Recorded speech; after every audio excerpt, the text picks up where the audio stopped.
기독교 정신 가운데 매우 중요한 정신은 첫사랑 정신입니다. 첫 믿음 정신입니다. 첫 열매 정신입니다. 기독교의 본질은 사랑이라고 합니다.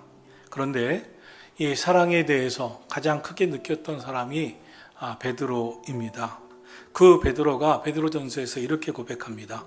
무엇보다 뜨겁게 서로 사랑할지니 사랑은 허다한 죄를 덮느니라. 베드로는 예수님을 3번이나 부인하고도 예수님이 그를 사랑해 주시고 용서해 주신 것 때문에 예수님의 사랑을 경험하고 나서 이렇게 고백합니다. 뜨겁게 사랑하라. 사랑은 뜨거워야 된다. 사랑은 뜨거워야 전달된다. 뜨거운 사랑이 감동을 준다. 뜨거운 사랑이 얼어붙은 가슴을 녹인다. 이것이 베드로의 간증이고 고백입니다. 요한계시록 2장에도 예수님은 첫사랑에 대한 말씀을 하십니다. 에베소 교회에 관한 말씀에서 나오는데요. 처음 예수님은 에베소 교회를 칭찬하십니다. 에베소 교회야, 너가 참 많은 박해를 받았고 시련을 겪었지만 믿음을 잘 지켜냈구나. 그런데 이렇게 칭찬하신 예수님은 에베소 교회를 다시 강하게 책망하신 게 있습니다. 요한계시록 2장 4절에 보면 그러나 너를 책망할 것이 있나니 너는 너의 처음 사랑을 잃어버렸느니라. 주님이 강조하신 것이 우리의 신앙의 첫사랑 회복입니다. 마태복음 22장 36절에서 예수님께 어느 날 예수님 어느 계명이 제일 큽니까? 라는 질문을 했습니다. 그때 예수님이 이런 말씀을 하셨습니다. 내 마음 다하고 목숨 다하고 뜻을 다하여 주 너의 하나님을 사랑하라. 모든 계명이 다 중요하지만 그 중에도 첫째 되는 으뜸되는 계명이 있다고 말씀하셨습니다. 우리의 믿음의 첫 번째 자리에 하나님 있는 믿음이 있어야 된다고 말씀하셨습니다. 마태복음 6장 33절을 말씀합니다. 너희는 먼저 그의 나라와 그의 의를 구하라. 그럼 이 모든 것을 너에게 더하시리라. 믿음의 첫 자리에 하나님이 계시면 이 모든 것을 너에게 더하시겠다. 주님이 말씀하고 있습니다. 여러분의 첫째 자리가 첫사랑이 완전히 회복되어서 먼저 그의 나라와 그의 일을 구하는 믿음 생활 하시기를 예수님의 이름으로 축원합니다. 오늘은 맥주감사절입니다. 맥주감사절을 성경은 초실절, 첫 열매 감사절로 여깁니다. 오늘 주신 신명기 말씀 26장 2절에 보면 내 하나님 여호와께서 내게 주신 땅에서 주시는 모든 소산의 만물을 거둔 후에 그것을 내 하나님 여호와께서 그의 이름을 두시려고 택하신 곳으로 그것을 가지고 가서 드려라 라고 말씀하고 있습니다. 2절에 만물은 맏아들, 맞이와 같은 첫째를 의미합니다. 즉 첫 열매에 관한 말씀인 것입니다. 이스라엘 백성들이 가나안 땅에 들어가 첫 번째 추수를 하게 됩니다. 자신들의 손으로 첫 수확을 거두게 됩니다. 얼마나 기쁜 날입니까? 내 것인데, 내 손으로 수고했는데. 그런데 하나님께서 뭐라고 말씀하시냐면 모든 소산의 첫 열매를 거둔 후에 그것을 하나님께 드리라 이렇게 말씀을 하셨습니다. 하나님이 왜 그렇게 하라고 말씀하셨을까요? 그것은 아무리 작은 것이라도 감사를 잊지 말고 감사는 나중에 하는 것이 아니라 처음부터 부족한 상태에서부터 첫 것부터 감사할 때 하나님께서 그의 인생을 완전 책임져 주신다는 것을 말씀하고 있는 것입니다. 너무나 작고 어렵다고가 아니라 믿음 갖고 감사할 때 하나님께서 그 인생을 주의 손으로 붙잡아 주시고 축복하심을 말씀하고 있는 것입니다. 사랑하신 성도 여러분, 그럼 첫 열매 감사의 정신, 맥주 감사의 정신은 무엇이겠습니까? 첫째로 앞으로 잘 될 것을 믿고 이제 믿음으로 살겠다는 정신입니다. 이것이 만물 첫 열매 정신입니다. 이스라엘 백성들이 광야 생활을 할 때 매일이 기적이었습니다. 하늘에서 새벽마다 만나가 내려오는 기적, 때때로 메추라기 고기가 떨어지는 기적, 반석에서 물이 나오는 기적, 낮에는 구름 기둥, 밤에는 불 기둥으로 인도하시는 하나님의 인도함을 받은 것이었습니다. 그런데 출애굽 첫 세대인 백성들, 그들은 광야 땅에서 하나님의 매일의 기적을 경험하면서도 계속 원망하고 불평하며 살다가 결국은 하나도 약속의 땅에 들어가지 못하고 끝까지 감사한 하나님께 영광 돌린 여호수아와 갈렙만 들어갔다는 것입니다. 신명기 26장 1절 내 하나님 여호와께서 내게 주어 차지하게 하실 땅에 들어가면 거기서 토지 소산의 만물을 거두면 그것을 가져다가 하나님 앞에 드려라. 그러면 하나님께서 너희와 함께 하실 것이다. 신앙생활에서도 은혜를 받고 믿음의 눈이 떠진 사람들은 하나님의 은혜임을 알고 감사를 합니다. 와, 지금까지 살아온 모든 것이 주님의 은혜였구나. 감사였구나.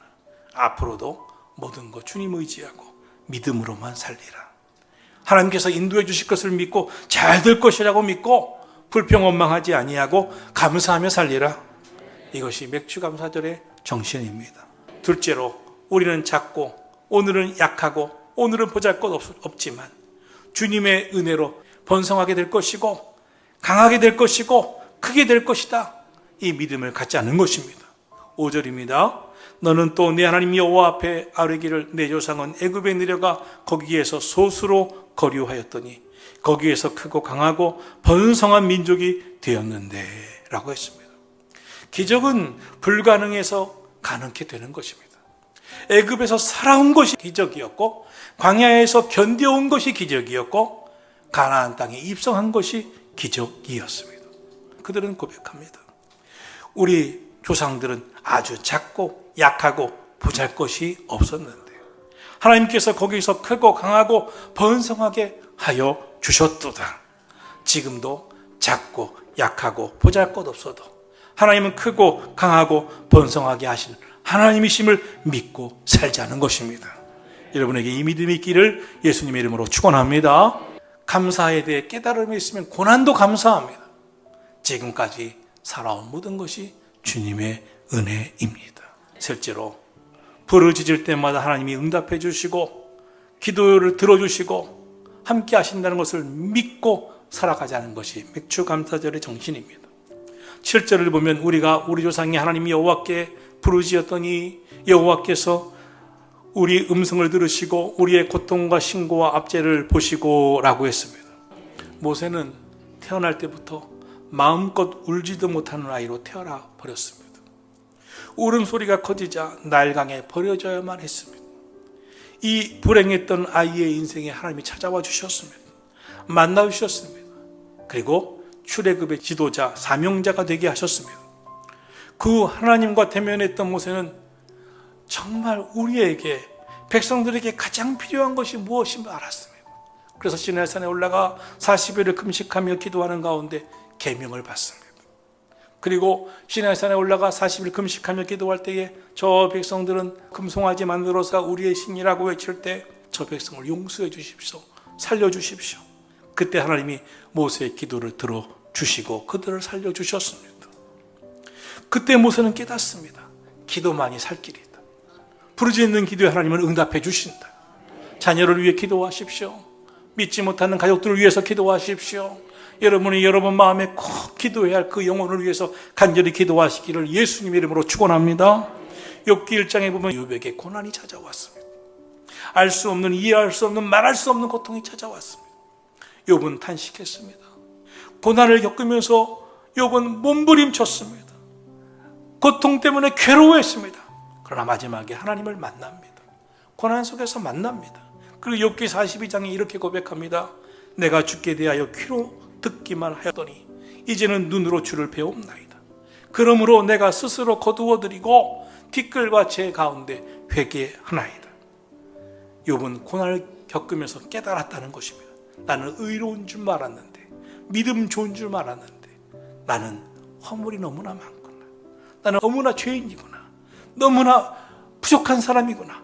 회개하지 않고서는 살 수 없는 자였구나. 그러고 보니 고난도 유익이구나. 고난도 은혜구나.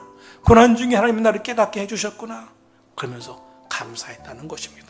하나님 믿으면 감사할 일이 참 많습니다. 감사할 수 없는 일이 하나도 없습니다. 하나님 믿으면 돌아보니 시험 받았던 것도 감사고 그때 그렇게 힘들고 고통스러웠던 고난도 돌아보니 감사입니다.